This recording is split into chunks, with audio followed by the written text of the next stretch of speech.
This is the Killer Innovations Podcast with Phil McKinney. Keep in mind that the information and opinions expressed in this podcast are Phil's, and Phil's alone, and they don't necessarily reflect those of his past, current, or future employers. Now, here's Phil McKinney. As I've been discussing in the previous podcast, there's a mix to innovation. Now, that mix consists of organic innovation, which I talked about in last week's podcast, innovation from mergers and acquisitions, and innovation from co-innovation. Now, this week's podcast, I'm going to focus just on innovation via mergers and acquisitions. Now, there are primarily two types when I talk about innovation from M&A. One is acquiring outright a company. That includes all of its assets, its people, its intellectual properties, its current products, customer list, sales force, etc. The second type of innovation from mergers and acquisitions is the case where you purchase the intellectual properties, patents, products. You may just acquire a product line. You may acquire a team, a group of individuals with core expertise. So those are the two primary types, acquiring an entire company or purchasing IP. Now, innovation from mergers and acquisitions has both pros and its cons. Pros: you get into the market fast. You don't have to wait for multi-years and multiple decades of R&D. You can acquire somebody and immediately get into that market. It also has reduced risk.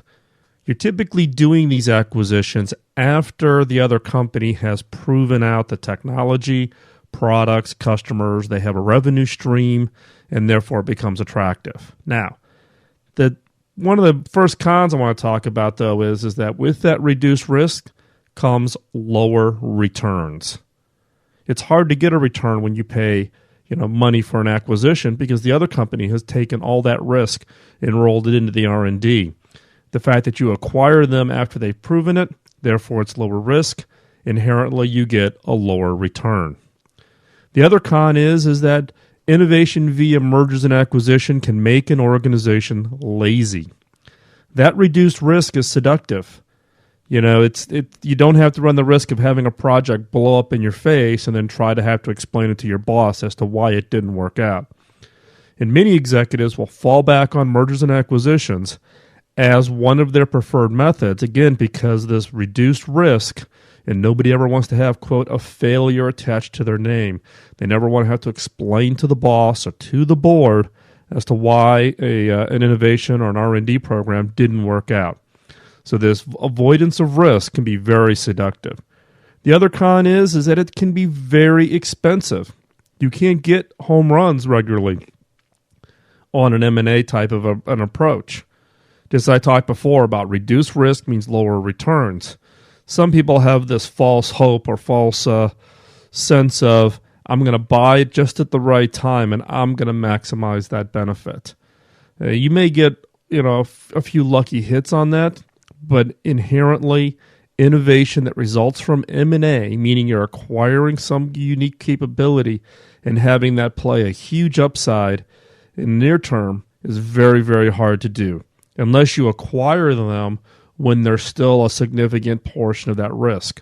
So when you do the M&A, meaning when do you take additional risk, is directly attributed to then the returns that you can potentially have. But again, it gets back to that risk, meaning the risk of it not working out. And typically, most senior executives want to try to minimize risk. And in many cases, they're willing to trade off upside potential in order to reduce that risk. Now, let me get into a little more detail about addressing this comment about organizations becoming lazy with an M&A approach. Now, the most common reason for M&A as R&D, meaning I'm acquiring a company is in relation to my innovation strategy, is the fact that in most organizations, they have failed to foresee the trend. Some new trend emerges, and the organization just totally misses it. Never saw it coming. They get surprised. And what do they have to do? They have to go out and acquire a company in order to get into a space that they should have been in. The other case is they saw the trend, but they didn't believe it was going to become as big as it is. Oh, it's a little blip. These little companies are off thinking about it. And the third is they saw the trend, but were totally unwilling to invest because of, quote, the risk problem. Yes, we could have invested 5 years ahead of time. And in many cases, when you look back 5 years, that R&D cost could be upwards of 1/10 the cost of doing the acquisition today. But it was this view of the risk associated with that. So these are three of the more common excuses that I get from senior executives when I kind of poke on them pretty hard as to their M&A strategy with regards to R&D. You go back and you look at maybe the last set of acquisitions that they've done. Why did they do it? Why didn't they drive an organic R&D program? Did it make sense to do an organic R&D program? And what were how'd they miss the ball? How did they miss that this new area was going to emerge that drove an M&A strategy? So again, they failed to foresee the trend, meaning they totally get blindsided. And that happens to everybody. You can't be perfect hitting it out of the park every time. Second, they saw the trend, but they didn't believe it was going to happen. Or third, they saw the trend, but they were unwilling to invest because of the risk associated with it. Now, M&A does work if it's proactive and part of your innovation strategy. Are you acquiring competitors to secure some kind of a key position? So are there 5 competitors in the space, and by acquiring a key competitor and coming together, you carve out a segment of that market with patents and customer base and sales force and reach and brand that would make other competitors hard to come after you? That is one strategy to drive your innovation through acquisition and finding those complementary companies that combined with yours give you added strength. The other is you acquire to gain a position in an adjacency where you have no skill, you have no experience, or you have no capability. It's an adjacency that you can see your organization eventually getting into, but you don't have the core capabilities today. You don't have the people skills. And so therefore the acquisition is not only to acquire the innovation pipeline from this new organization, but you're building up a skill, capability, and a position in a logical adjacency that you want to get into or you should be into today.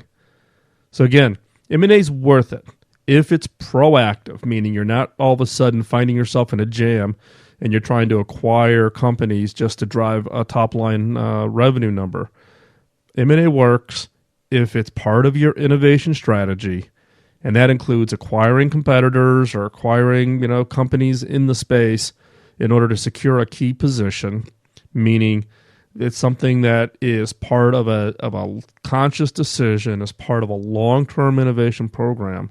Or secondly, you're acquiring to gain a position in an adjacency where you don't have that skills or capabilities or experience. Again, all part of a well-thought-out, long-term innovation strategy, and you avoid kind of this reactionary. Now, what I've been talking about here is primarily about the process of acquiring companies. As I mentioned in the introduction to the podcast, there is a second type of M&A activity when it comes to innovation, and that includes purchasing intellectual properties. Now, why is purchasing IP so important these days? Well, one is IP litigation, patent lawsuits is becoming more and more of a distraction to most organizations. It's becoming such a significant issue that it's a constant conversation within governments, within international trade organizations, within ecosystems, companies that co-opete, meaning they cooperate and compete at the same time. How do you deal with this IP ownership? IP, intellectual properties, patents, trade secrets are held by companies as a way of getting some form of exclusivity to the ideas that they generate following their investment. Now, for smaller companies, that's hard to do. You may go into a space and you've got a big company in the industry that has key patents. There are ways to go about this. One is you can go off and try to buy patents. They can be very, very expensive, as evidenced by the acquisition of the Nortel patents into the billions of dollars, and some other recent acquisitions to just buy companies just to get to their patent pool. The other is to join a patent pool. Team up with people in your industry. Pool your dollars so no one company has to go off and buy the entire patent. You have to go out and acquire a patent pool just to protect yourself, but that you can go out and pool your dollars. There are these group purchases where groups come together around large numbers or pools of patents, throw money into the pot, and in exchange, everybody who throws money into the pot to acquire this set of patents automatically gets a license. Now, I'm going to throw out a radical idea here. Now, this is a program that I put in place at my previous company, and if you are part of a large corporation or even a small corporation, I'd like for you to think about this approach, and that is if you are ever a seller of patents, particularly large organizations, as you build up your patent pools, you'll find patents in your offering that you no longer need given directions or changes or strategies within your organization and in the industries you serve. And it makes a lot of sense to sell those patents to others who are operating in that space, particularly given the cost of the maintenance fees affiliated with patents. However, what I would ask for you to at least think about is that if you are a seller of patents to others, write it into your agreement that prevents the purchaser from using your patents in proactive litigation. Allow the patents to only be used in defense. Why do people acquire patents? One is they want to exert them so they have some form of control, right? But that's fine for their own R&D. If they're acquiring your patents, in many cases, they're acquiring patents in order to create a defense. Either they've already been sued or they have fear of being sued. So write into your agreement that prevents the purchasers from using your patents in proactive litigation, meaning they cannot go out and sue using your patents. They can only use it in defense. Why is this important, and why should this become the standard in the industry? Because it immediately makes your patents unattractive to patent trolls. Patent trolls are typically law firms or individual organizations whose sole purpose is to buy patents and sue. They don't produce anything. In many cases, they're not even the original inventor of the idea, right? And these patent trolls are taking advantage of the laws and the structures and the way the patent system works to literally take money out of the innovation value within industries.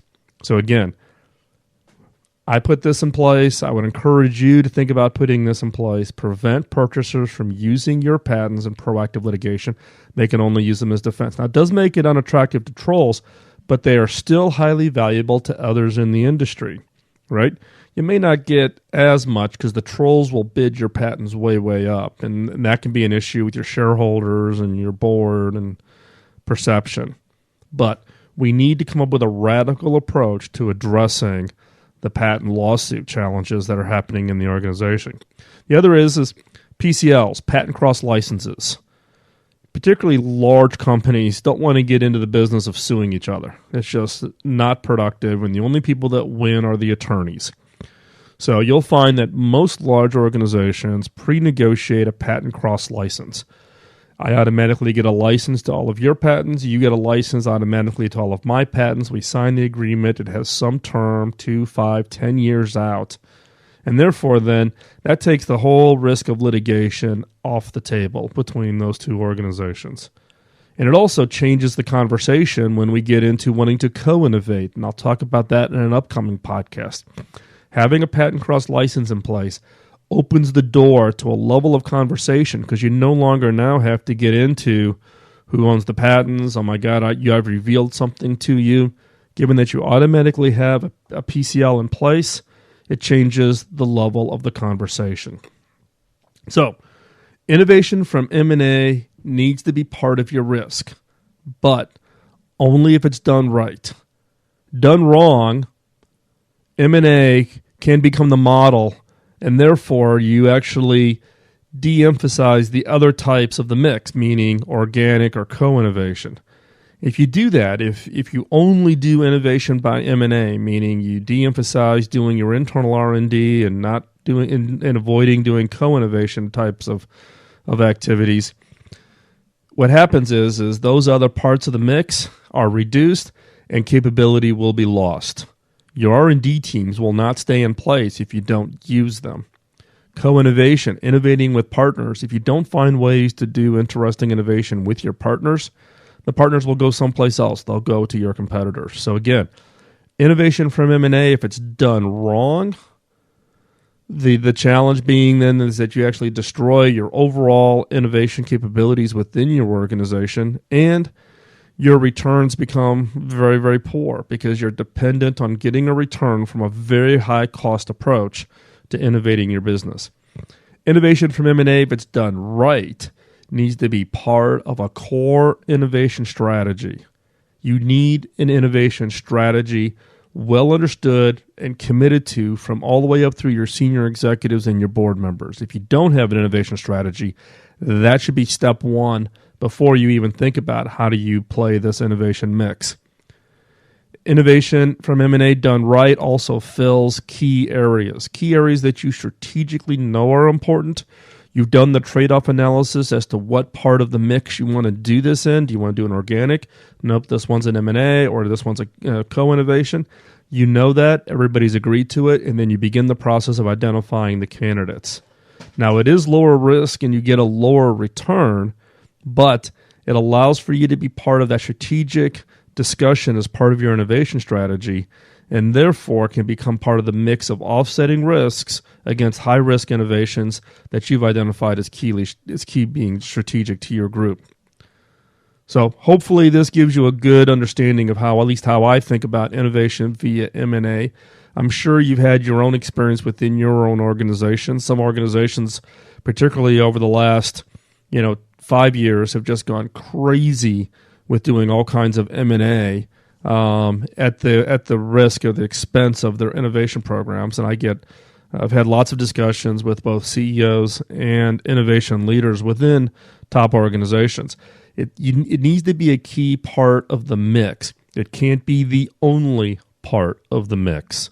So keep that in mind. Thanks for listening to the podcast. Please send your feedback, which includes comments, questions, suggestions for future podcasts.